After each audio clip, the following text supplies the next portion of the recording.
Hi, Chris Cannon here, best-selling author of Winning Back Our Boys and the creator of the Encouragement Corner. And essentially what I do is I help educators and youth leaders become more effective in working with young people by showing them how to maximize their skill set, their mindset, and their environmental settings as it relates to positively impacting young people.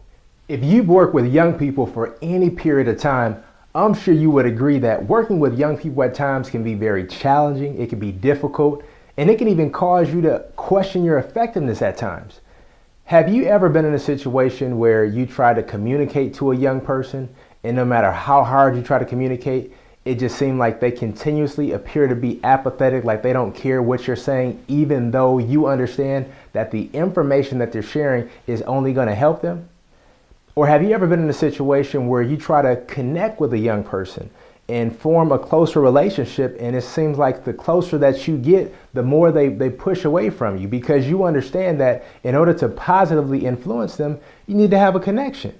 But the more you try, the more they push you away. I want to share a secret with you. If you've had either one of these experiences, I want to share something. I have too. Years ago, when I used to be a teacher, my first year being a teacher, I did everything that I was instructed to do, everything that my professors taught me to do from a relationship standpoint, from a discipline standpoint, even from a connection standpoint. And no disrespect to my professors, none of that stuff worked for me. It just did not work. Now, after about my first week of teaching high school, I felt like giving up. I felt like quitting because every single day I went to class, I felt like a failure. I did everything I was instructed to do, how to communicate, how to connect, how to discipline, and none of those things worked. And so I felt like I was doing the young people a disservice. And I thought, hey, maybe I need to go get a job somewhere else, get a degree in something else, because I'm doing these young people a disservice. But after doing further investigation and talking to other people, not only in my school, but also people across the country, I realized that there's people all over who felt the exact same way that I did. Now, I will say I wasn't a total failure. I did have some success with certain students, but the young men and the at-risk youth and the hard-to-reach cases, I struggle with. And I used everything that I learned in college, how to communicate, how to discipline, how to make connections. None of that stuff worked for that particular demographic. And so I began to get desperate.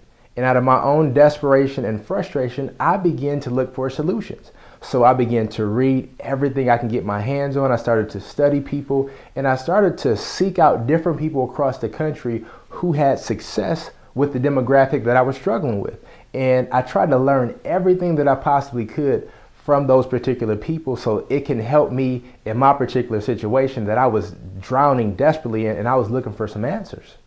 And what really drove me to really seek out the answers that I was seeking was a powerful quote by Albert Einstein.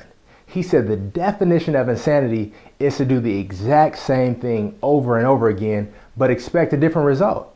And that's exactly what my teaching experience consisted of, doing the exact same thing over and over again, but expecting something different. And even though I knew everything that I was doing wasn't working, I kept doing it because I didn't know what else to do. So after a while of really feeling like this is insane, and I started to seek out and really study those who had success with the demographic that I was struggling with, and reading everything I can get my hands on and listening to audiobooks. In addition to that, what I began to do is I started to talk to the young people that a lot of the teachers that I work with feared, and even I feared to a degree myself, and I started to learn from them. Because from studying those who really mastered and became experts in the area that I was struggling with, what I learned is this: every single behavior that's expressed is asking some kind of question. And so what I began to understand, if the behavior that anybody express asks some kind of behavior, the behavior of these same young people is asking some kind of question as well. So I began to talk to them and kind of interview them to really understand what kinds of answers are they looking for through their behavior. Because my thought process was, if I can try to answer some of these questions, then I can eliminate the behavior altogether, because I'm answering what they're asking with their behavior. And if I answer that question, then the behavior will take care of itself. And I thought, if I can really get a hold to this demographic, really reach young men and at-risk youth, everybody else would be easy to deal with. And so I began to really understand some of these young people by them training me how to treat them, because I sat down and I listened to what they said and I actually implemented it in all of my teaching strategies. And what happens was, a lot of the teachers, they started to observe the success that I was having with these students, because it was incredible. And teachers would ask me, how are you having success with this student that I've had for 3 years and you only had for 1 semester and you're having success with them? And so I began to share with them some of the success principles that I learned from studying other people who had mastered some of the same areas that I was struggling with. And as a result of my failures, as well as my successes, in talking to young people from all walks of life and really studying world leaders who have had incredible success with truly empowering and truly understanding and identifying why young people do some of the things that they do, as well as really understanding everything that somebody could put in a book and audio program to really understand and to empower a teacher on how to be effective. I've taken all of that information and I've put it together in one workshop that is extremely powerful, that I wish that I had when I was a teacher. And the name of that workshop is called Educating the At-Risk. And this workshop really focuses on 3 particular areas that any educator or adult youth leader needs to truly be effective in transforming the lives of a young person. And the first area is really understanding a young person, because so often, we see the behavior on the surface and we just immediately punish it, because that's what we're programmed to do, and to a degree that's what we're even instructed to do based on some of the training that we've got in the past. And that's really not the answer. It's not going to work because of their response and their reaction and how they think from a programming standpoint.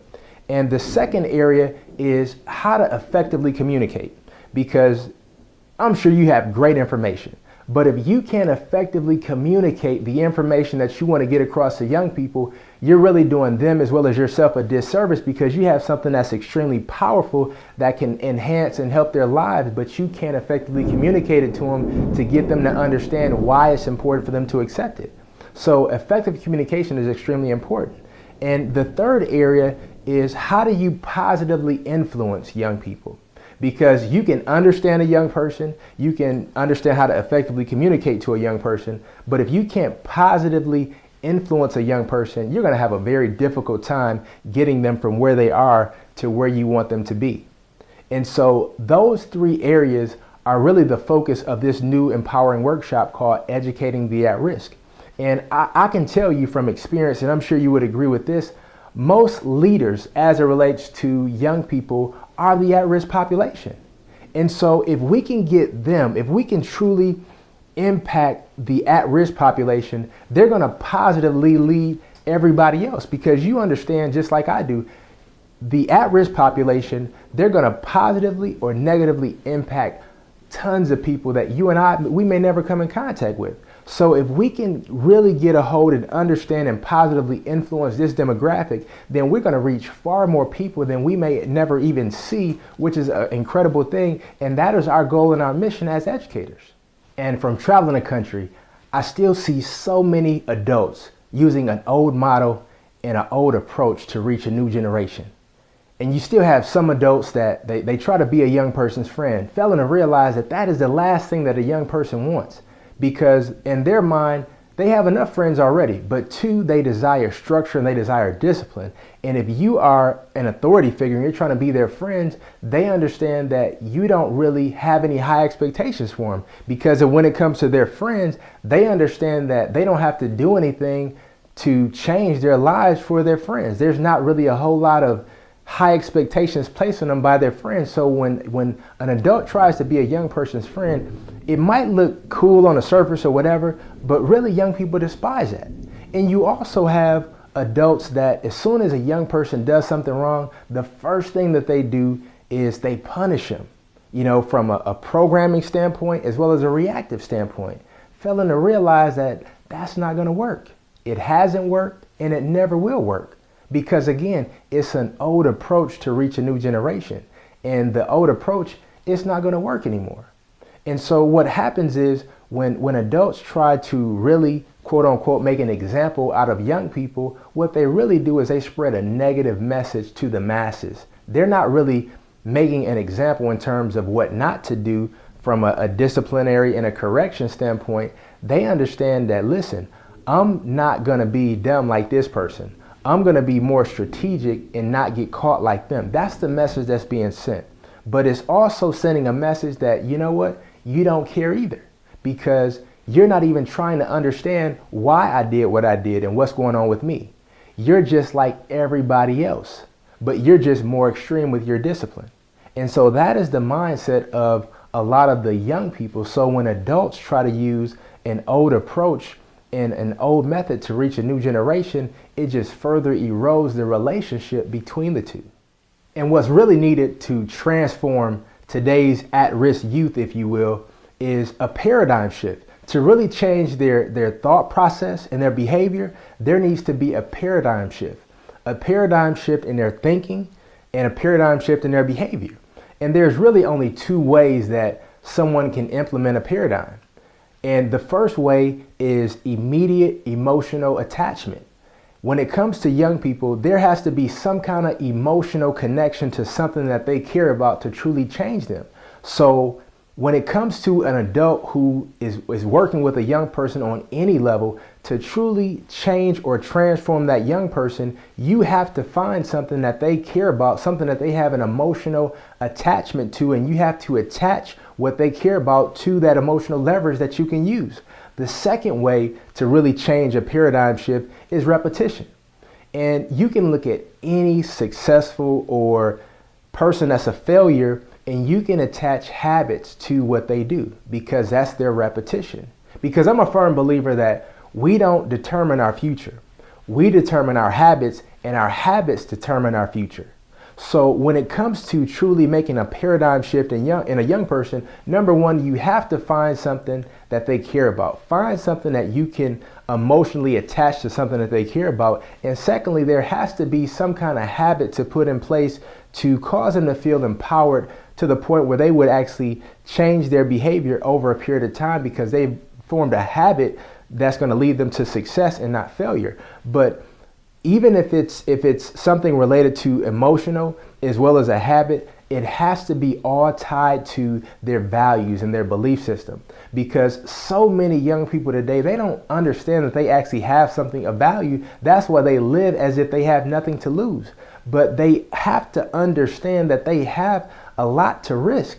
And the only way that we can truly get them to understand that is by having a shift in their paradigm, in their behavior, as well as their thought process. By, number one, understanding what is it that they care about and attach something to it emotionally. But secondly, some kind of habit that can be empowering to them, because again, we don't determine our future, we determine our habits, and our habits determine our future. And we can tie that to anything. So we have to make that paradigm shift in the mind and the behavior of young men if we really want to transform them, and not just young men, but all at-risk youth that we deal with on an everyday basis. In essence, young people need to experience a proven method that supports their belief system. Now, what do I mean by that? What I mean by that is this. Young people need to experience, see, and display, and have displayed to them their positive values. They need to have something proven to them that they have value to give to the world, because they want to attach to something greater than themselves. And if they don't have something to attach to that's positive, they're going to attach to something negative. And it's going to further prove the negative belief system that they have about themselves, that they're right, because everything that they're taught, all of the programming, it's all negative. That's what we fight against every single day. So if we don't change that paradigm shift and cause them to experience a proven method on a daily basis that goes against the negative programming in their belief system to make that paradigm shift, then they're going to attach to something negative, and it's going to make your job as well as mine a lot harder. And that's going against our goal overall as a solution to really impact and transform our youth, and specifically our at-risk population. And two of the most common mistakes that well-intended adults make that work with young people is, number one, harsh discipline. As I said before, that's a method that doesn't work, it hasn't worked, and it never will work. And the second common mistake that a lot of well-intended adults make is really assuming that they understand young people. And that frustrates young people to no end based on what they've come back and reported to me. When an adult thinks that young people are the same way they used to be 5 or 10 years ago, that's very frustrating because they're totally different. And even if you're not of that mindset, if you are of the thinking that to understand adults or to understand young people, you understand them by the things that they listen to on the radio or the things that they watch on TV, that's a very poor method of trying to truly understand this generation, because that's not who they are at all. That's just a method that they use to mask their pain, but that's not who they are. And even when we as adults try to approach them in that language or in that manner that the media displays, they actually get upset and they further prove to themselves that we don't understand, because the way that they judge us is based on what they see on TV, and that's their perception. So it's a very common mistake that a lot of well-intended adults that really have a heart to serve young people make by assuming that they really understand young people, when in all actuality they don't. They're kind of far off base based on what they're judging to assume that they understand young people. Listen, if you work with youth on any capacity, the first thing that I would strongly urge you to do is get training in the area of positive youth development.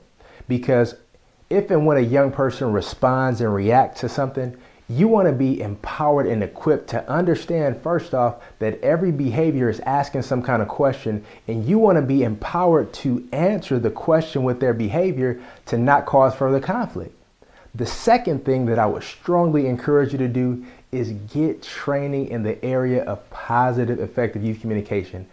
That is very, very critical, because you can have the greatest information in the world, but if you can't effectively communicate it to those that need it most, you're doing them as well as yourself a disservice. And it's very, very critical. And if you'd like to learn more about my personal workshop, Educating the At-Risk, please visit our website at www.fightingforyouth.com. That's the number 4, fightingforyouth.com. This has been Chris Cannon, your encouragement coach, reminding you that the battle is not lost unless you accept defeat.